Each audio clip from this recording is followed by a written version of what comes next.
This is just a little topping to go on the pasta, just some fresh Roma tomatoes and a little bit of green onion. I'll throw as a topper when I pull it off the heat.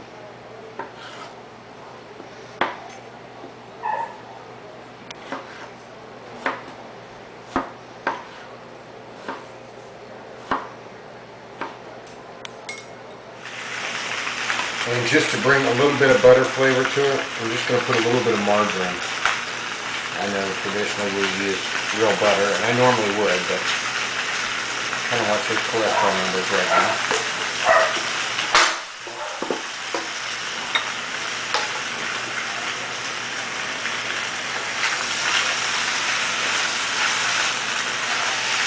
As this begins to toast up a little bit, it might add a little bit of color to some of the things. That's okay. Make it nice and chewy and stuff. I've reserved about 1.5 cups of the starchy cooking liquid, but we're going to need to loosen this up just a little bit.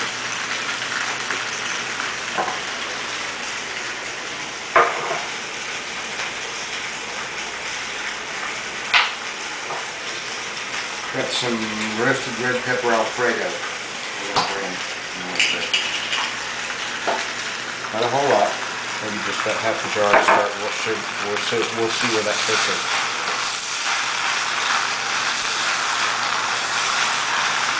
Again, use just a bit of the cooking liquid from the pasta to loosen it up.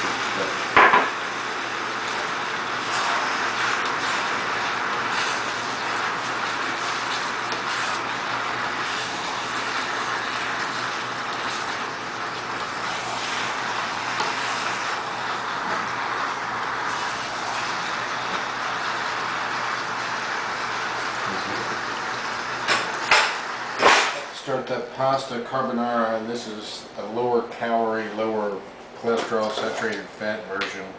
It really kind of comes down to the traditional carbonara is heavy cream and egg yolks and eggs, whole eggs.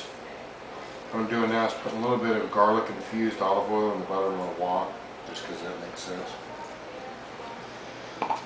And again, carbonara traditionally I think is made with pancetta, which is unsmoked pork belly or bacon, but the early days I believe they did it during World War II because the Yankees brought so many bacon and eggs, so I'm doing it with some bacon bits.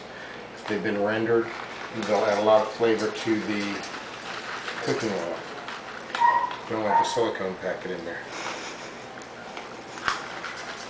So I'm going to toast that for just a minute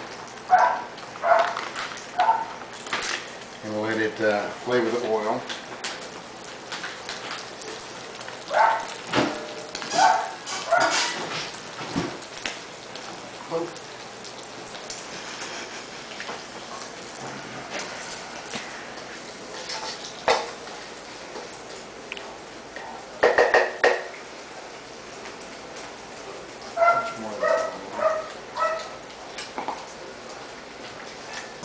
I'm going to bring the pasta over. They can start toasting up a lot.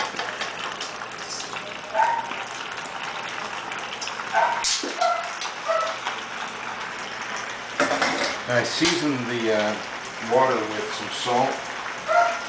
So the pasta already has a little salt in it. The bacon's going to bring some salt to it. I'm going to put quite a bit of Parmesan cheese. So be careful going with the salt at first. Get a good amount of fresh pepper in there.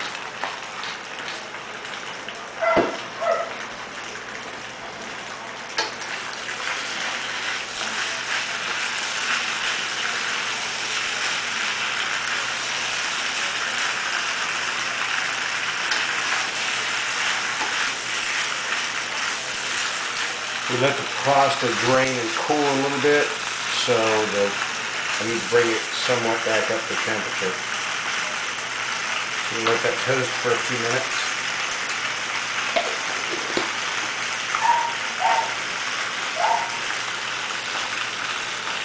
Now to bring in some of the egg flavor, I would normally put a couple of egg yolks.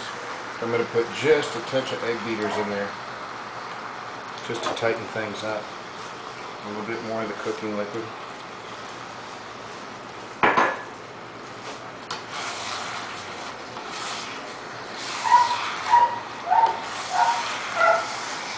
I'm going to need to, at this point, kick my fire back some, because I want this to be a pretty gentle process. We only need about 150, 160 degrees to cook the eggs. We'll probably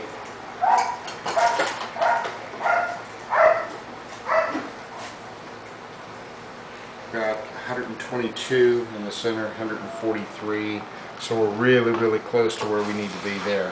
We don't really want it to go any more than that because it's going to curdle the eggs.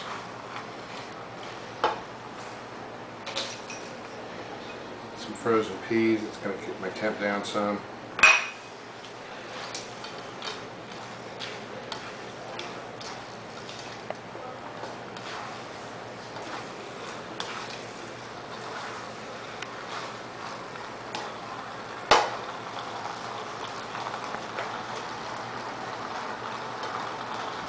Fire off except for warm. You put a little bit of the green top stuff in there, then I'm going to shave some regular Parmesan in. Again, off the heat, touch of olive oil. The extra virgin, this is where to use that so you get the flavor out of it.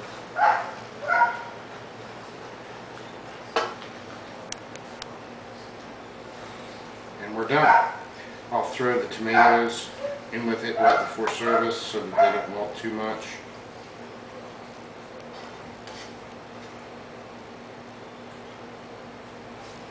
And guess we're probably 10 minutes out. Let me go ahead and let those go.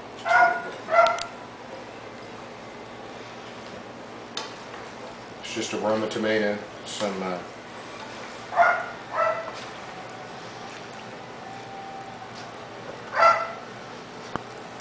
chopped green onion. And there we go. Ready to rock and roll. And here we have it, kind of the Italian braised chicken thighs with a little nod to the Caribbean thing with the allspice.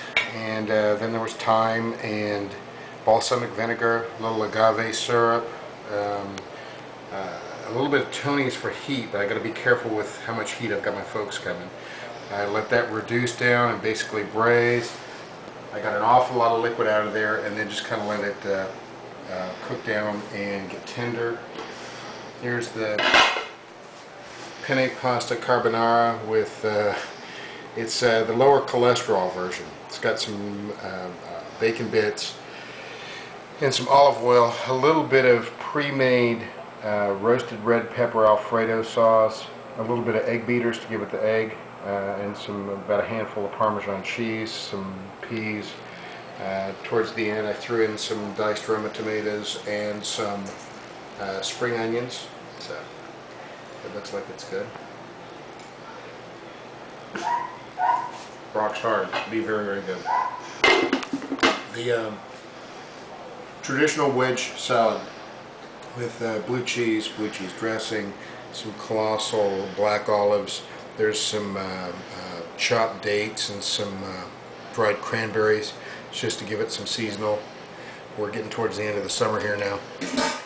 And there we have it. Complete balanced meal. Relatively low cholesterol, relatively low carb. Have a good day. See ya.